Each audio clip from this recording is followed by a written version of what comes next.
Tolee akkam jirtu maatii Waaqayyoo nagaa fi araarri Waaqayyoo lafa jirtanitti isiniif haa baay'atu. Jalqabarra akkaawuntiin kee bituu kana xiqqoo rukutamee waan jiruuf araraa keessan sheer linkii gochuudhaan riipoost gochuudhaan jalqabarra ijoolleen gooftaa riipoost gochuudhaan jalqabaadha viidiyoo kana.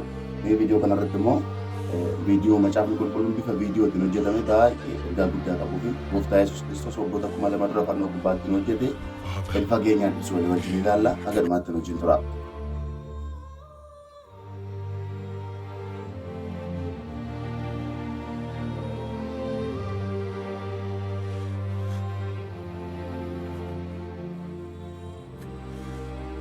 Baay'ee waan nama ajaa'ibu baay'ee ergaa guddaa qaba. Gooftaa Yesuus Kiristoos fannoo gubbaatti hojjete.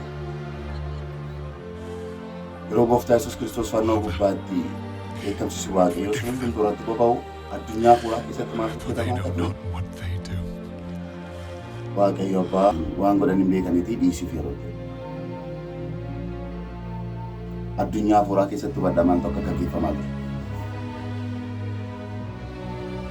Badda addunyaa fuulaa keessatti maal tokko taate.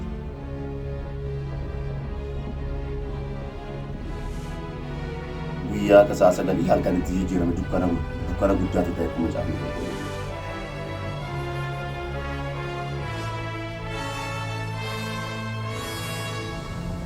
Ilaala addunyaa fuulaa keessatti lolli guddaa gaggeeffamaa ture. Lola isa guddaa.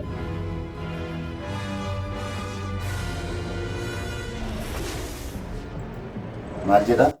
Siin jedha. Inni kun immoo maal jechuudha? Macaafni qulqulluun akkuma dubbatu ergaa Yohaannis dura boqonnaa 3 keessatti seexanni jalqabee cubbuu waan hojjeteef kan cubbuu hojjetu hundumtuu ilmaa seexanaati. Ilmi Waaqayyoo immoo hojii seexanaa kana diiguudhaan mul'ateera cubbuu.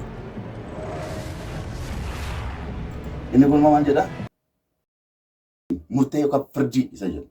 Wangeelii Yohaannis boqonnaa 5 lakkoofsa 24tti gooftaa Yesuus maal jedhee dhugumaan namni dubbii koo dhaga'ee anattis isa erge abbaa koottis namni amanu du'a keessaa gara jireenya bara baraatti darbe malee gara firdii hin naqu. Akkuma jedhu firdii keenya ofii isaatti irra kaa'e.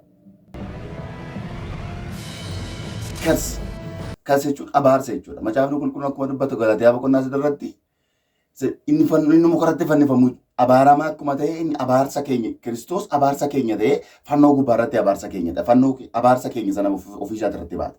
Sana macaafni qulqulluun maal jedha abaarsa ta'e nuu jecha abaarsa ta'e inni muka gubbaatti fannifamu abaaramaa akkuma ta'e Kiristoos immoo nuuf jedhee abaarsa ta'e kars.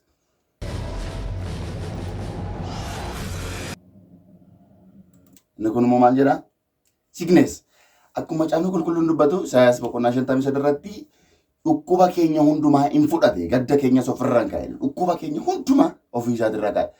Kun hundumtuu kan gaggeeffamaa kan jiru addunyaa afuuraa keessatti lolli yeroo sana gaggeeffamaa jiru kana fakkaata. Dhukkuba keenya hunduma isaa ofirra kaa'e. Baay'ee waan nama ajaa'ibu. Maal jedha kun immoo du'a jechuudha. Galanni Waaqayyoodhaaf haa ta'u. Du'a isa humna guddaa qabu jalaa nama baasuu hin dandeenye sana. Macaafni qulqulluun maal jedha tokkichi jedha Phaawulos gaafa dubbatu tokkichi qooda namoota hundumaa lafa namoota hundumaa dhufee du'e. Du'a namoota hundumaa du'a keenya hundumaa ofirra kaa'ee du'aa ga'uu karaa isaanii waajjira. Galanni Gooftaadhaaf. Kun hundumtuu addunyaa afuuraa keessatti yeroo sana gaggeeffamaa ture. Ilaala. My God, why have you forsaken me?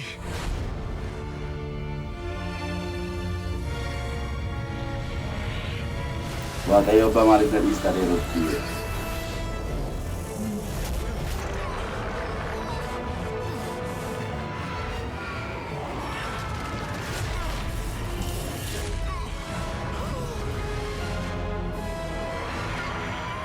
Ilaala. Yakkaan keenya, dhukkubni keenya, abaarsi keenya, du'i keenya hundumtuu addunyaa afuuraa keessatti adeemsa Kiristoos irratti fe'amaa.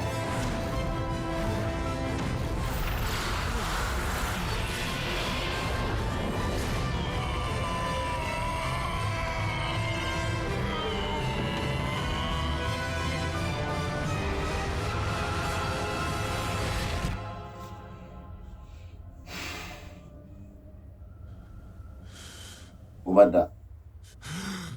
Finished.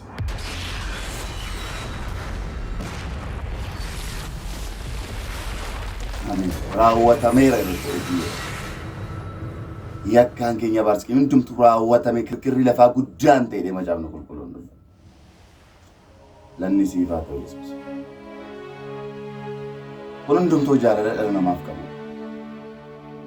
Sanyii namaa dhala namaa du'arraa hojjetan dukkana keessaa baasu. Golgaan inni Waaqayyoo fi nama golgee ture baroota baay'ee dhaabbatee ture tarsa'ee dukkanni inni aboo qabu kaafame. Elo'ee Elo'ee lama sabaqtanii yaa abbaa koo maaliif na dhiifte yerootti iyyeedha. Jaalala akkamiiti garuu?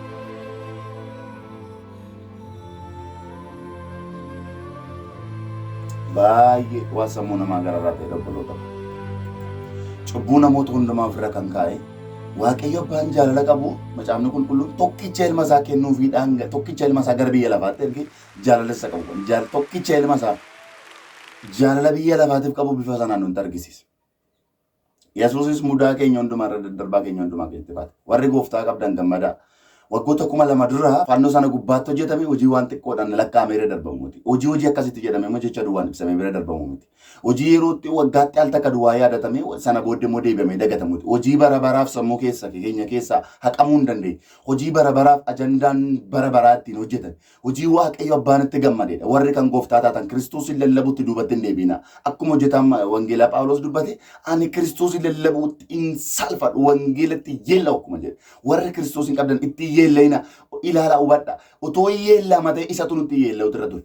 Cubbuu kan qabu, irra daddarbaa kan qabu, dhukkuba kan qabu, abaarsa kan qabu, du'i kanarra jiru nudha ture. Isatu nutti qaana'uun irra ture malee nuti wangeela isa qulqulluu kanatti qaana'uun irra hin jiraatu. Wangeela isa dhugaa kanatti qaana'uun irra hin jiraatu. Ittiin qaana'ina Kiristoosin lallaba. Warri gooftaa Yesuus Kiristoosin hin qabne immoo kottaa gara gooftaa Yesuus.